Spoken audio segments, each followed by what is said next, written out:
All right, let's do this. I'm Phil Gamesh. This is the second part of a back issue haul.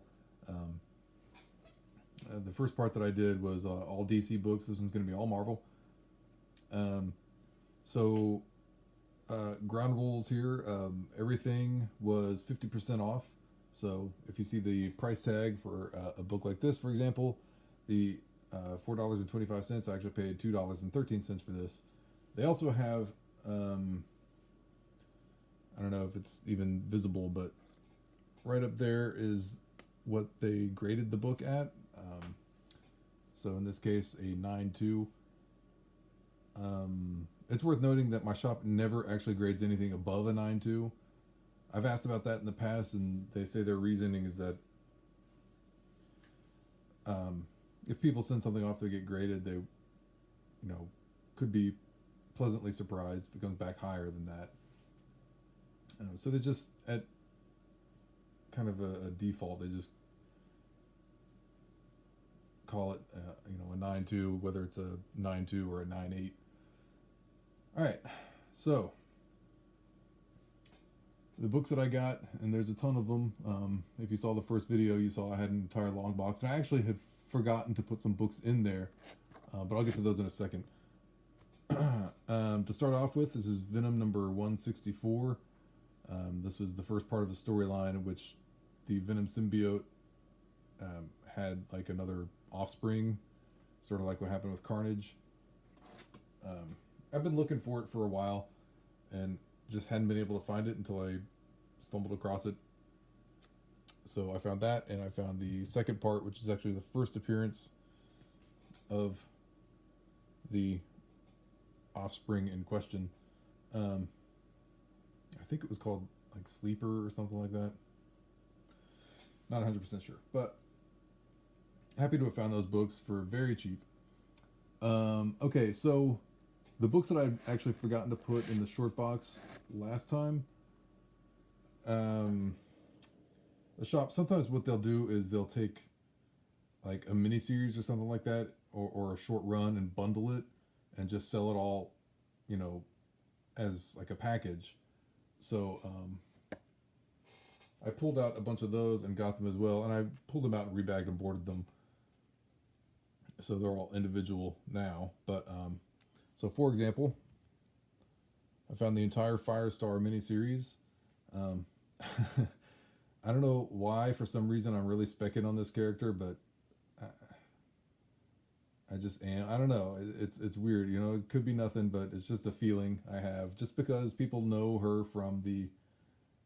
Um, I mean, if you go back far enough, the Spider-Man and His Amazing Friends cartoon show that I saw like an episode or two of when I was a little kid. And she was on there because they couldn't use the Human Torch for whatever reason, so they just invented Firestar and put her on that show. And then they introduced her into the comics. And I figure, it's a character that maybe people have heard of or might remember. Maybe it'll ring a bell if they say, hey, we're going to have Firestar in the movies or whatever. All right, so issue 1, we got issue 2.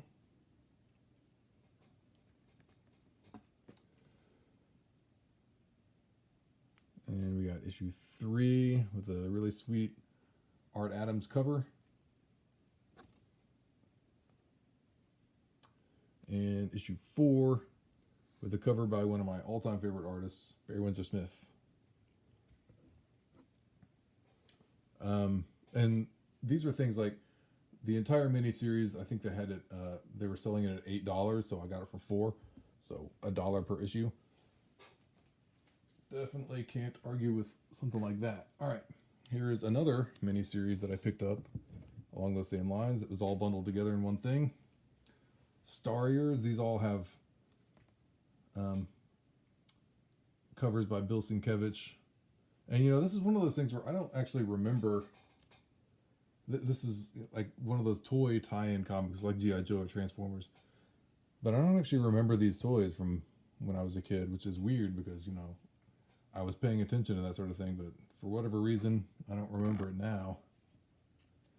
But that's cool. Robot versus Spider, Volcano in the background. kind of looks like good Laserbeak versus evil Laserbeak. And issue 4. So really beautiful Bill Sienkiewicz covers. Couldn't pass that up for like $1 per issue or less. I don't even remember how much that one might have been $6 for the bundle. This one was definitely $6, but it was only 2 issues. So Buckaroo Banzai #1. The funny thing about this is I picked up these comics, #1 and #2. I've never actually seen the Buckaroo Banzai Adventures in the whatever 8th Dimension, I think, that movie. I've never actually seen it, but I saw these comics. I was like, you know what? Whatever, I'm buying it. And I think this is the last of the bundled series. Yeah, it is, that I got. So this is the Marvel Knights Black Widow series, or at least one of them. There might have been more than one, but this is the one that was drawn by J.G. Jones. So if you remember in the actually, I think it was in the last video that I did, my weekly haul, I showed off the Fatale miniseries that he drew for Jim Shooter. So I like J.G. Jones's work. And him on a Black Widow series is pretty cool. There's issue 3. And yeah, that's it. I think this is also like $6, so $3 for the entire series. Okay. Moving on. This was kind of a pretty cool stealth buy. I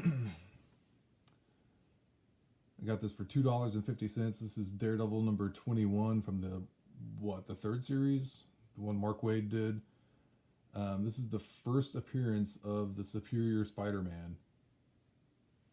So I guess whenever Dr. Octopus puts on the costume and calls himself Spider-Man.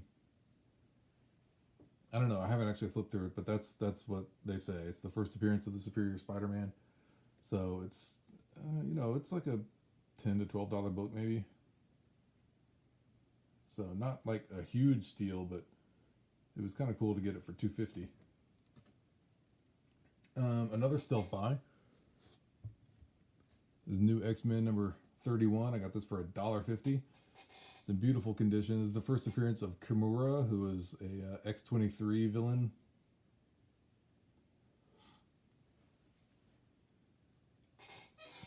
And that's like a $20 book maybe. So there's that. And then I picked up some old issues of X Factor. It's possible that I might actually have some of these. I don't remember. I haven't looked through my X Factor collection in quite a while. But I saw them in there and they were all really cheap. So I just decided to go ahead and get them. So that's issue 2, which is the first appearance of Artie Maddox. It was just, I think he was a Morlock for a while. I can't remember. Then we got issue 3.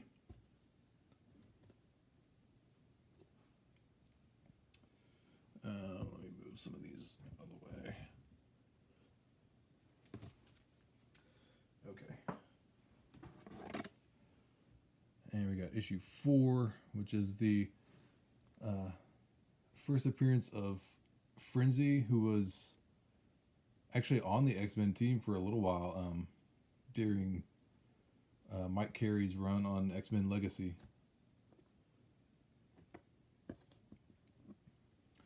And then we got issue 67, the classic cover by Will Portacio. Not sure how to pronounce his name, but one of the big 90s artists who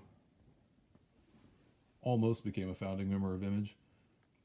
And this is the first appearance of Shinobi Shaw. Okay. Put those out of the way. Next up, We got another copy of Spider-Man #1. This is the silver ink cover. Of course, classic Todd McFarlane cover. Not much else to say about that. But yeah, it's one that I never had before, and I guess, I don't know. I just wanted to get it. Alright, I found this. Little shout out to Jim Comics, who made a big deal about this. This is the first cameo appearance of Nyx.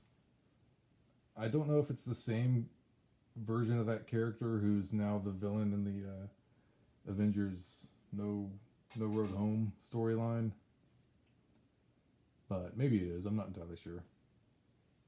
So that's her cameo appearance. 31 is her first full appearance, but I didn't find that one. However, this is a pretty good stealth buy.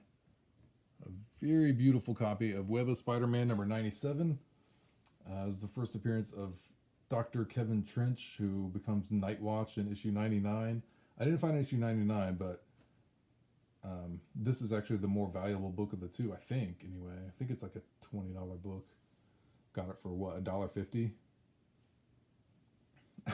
Nightwatch, of course, is a complete ripoff of Spawn, but whatever. I think the book spiked when they said they might make a movie about him, which I don't think is ever going to happen personally, but still, it's kind of cool to have. All right, another stealth buy. Avengers #346. Got this for $2. It's also in beautiful condition.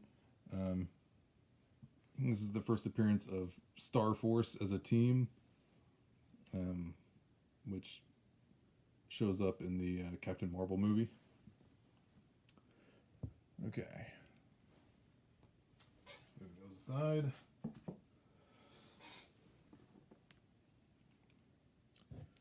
Found a copy of Silver Surfer #46. This is in the lead up to the Infinity Gauntlet storyline. It is pretty much what it says right on the cover, featuring the return of Adam Warlock. So that's kind of cool. And then I also found, I decided I would try to grab some like old issues of Ghost Rider from Volume 2, and because I was like big into the series when it first came out, but I didn't have the entire run.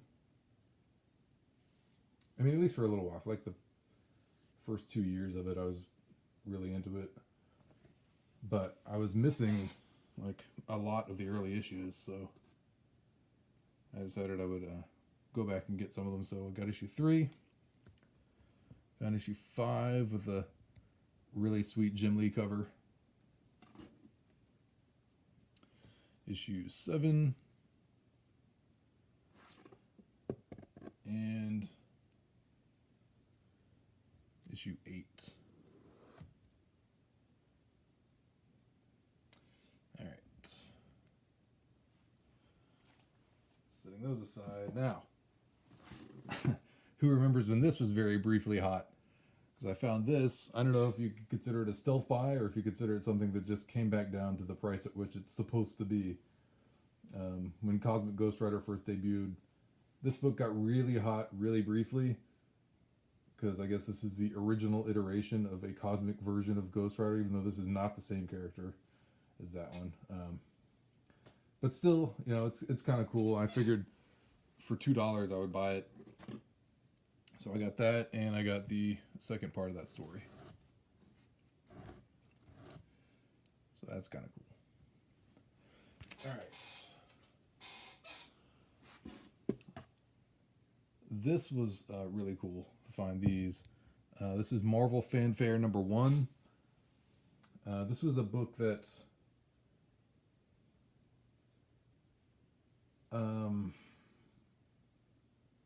it was sort of like Marvel just gave a bunch of their best artists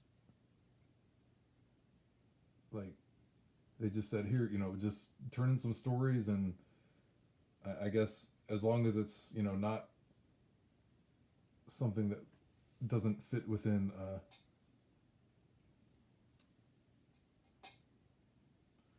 like the comics code, although I'm not even sure if these are code books, but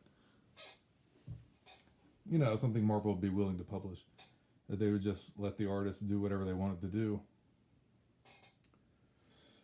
It's a shame this book had kind of died off by the time the Image creators left, although maybe not, because we got Image Comics out of it. But still, this is a really sweet Michael Golden cover. And I was especially excited to find these.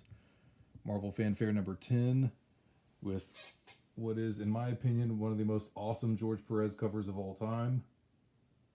And he did this Black Widow story. They didn't have number 11, but they did have number 12, which is also an incredible cover by George Perez. And then they had number 13, sorry. And I should have picked it up. It had an Art Adams cover, which had nothing to do with the Black Widow storyline, but apparently this George Perez Black Widow story was 4 parts and it ended in issue 13, but I didn't grab it. So maybe next time. But yeah, it's just so beautiful. George Perez at his absolute height. From like, what was this? This is probably like the mid 80s. Early 80s, maybe. What does that say? 1982, 83? I can't read it from here. All right. And again, like I said, I don't know why I'm specking on Firestar, but I am. This is not her first appearance in comics, but her introduction into Marvel continuity. I do have her first appearance, although mine is kind of a mid-grade book. Wouldn't mind upgrading it. Okay. Those.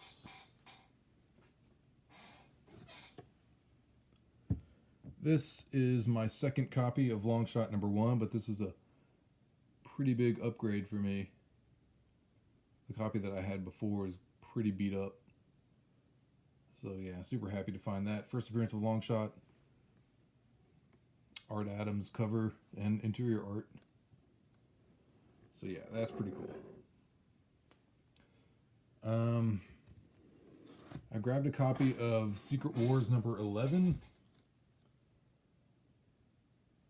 which, I have the entire Secret Wars run, except I was missing number 11, so I picked it up. I'm still missing one issue out of the run. You'll never guess which one. Number 8. How hard can it be to find? Anyway. And then I picked up some, let's see, let's move these. Some more McFarlane Spider-Man. Trying to finish out my run on his Amazing Spider-Man. So I got issue 320, which I actually already have, but this is an upgrade for me. 321, which I did not have. 322. 324. Another upgrade for me. And then 325. So yeah, I don't know if anybody has seen that Hidden Gem McFarlane cover that they're doing for Symbiote Spider-Man number 1. But man, that thing is gorgeous, and if it wasn't like, what, $100, I would get it. I wish it was like a $30 book, then I'd just go ahead and get it.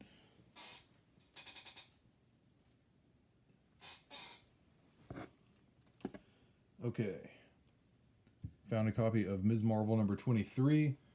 Nothing particularly key about this issue, except that it's the last one in the original run.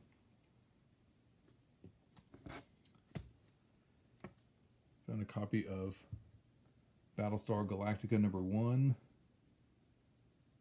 from Marvel. It's a really gorgeous copy, very, very sharp. This is mid-grade, but Still cool. Marvel Presents #1, Bloodstone.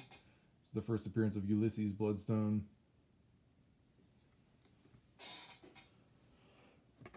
And another mid-grade book, even older, Marvel Spotlight #1, featuring the first appearance of Red Wolf.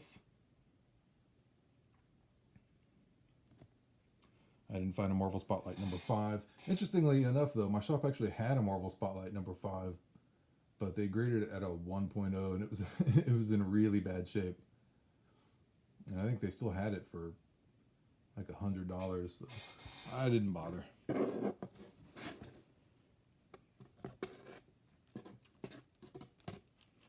This is also kind of mid-grade, but still looks pretty good.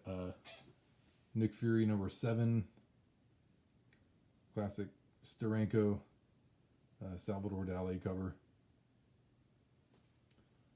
Really love that. I really want to get all the Steranko Shield stuff and all the Steranko Captain America stuff. And I'd love to get that Hulk giant size or king size Hulk or whatever it was that he did. Okay. Found a copy of Black Panther #1. This is Volume 2. The Reginald Hudlin and John Romita Jr. run. Gorgeous cover.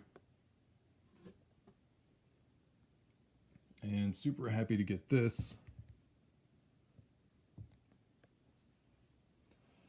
Guardians of the Galaxy #1.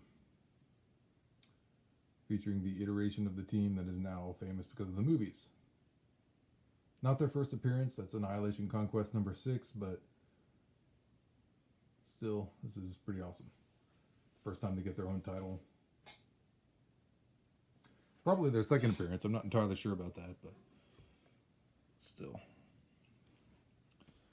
Very happy to have it. Okay. Stoked to have found this. The Eternals #2. It's the first appearance of the Celestials.